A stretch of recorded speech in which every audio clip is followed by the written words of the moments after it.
দাজ্জালকে কেন লোহার শিকল দিয়ে বেঁধে রাখা হয়েছে।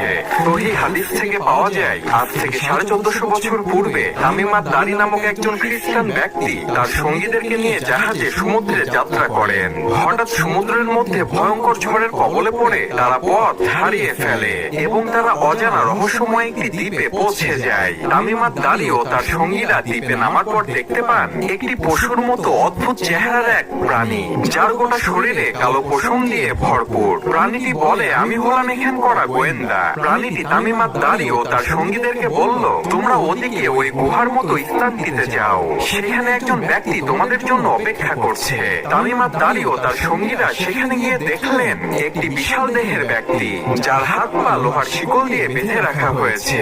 তামিমাত দারি ও তার সঙ্গীরা সে ব্যক্তিকে দেখে ভয় পেয়ে গেলেন। তখন সেই বিশাল দেহের ব্যক্তিটি তাদের কাছে কিছু প্রশ্নের উত্তর জানতে চাইলেন। সে ব্যক্তিটি বলল,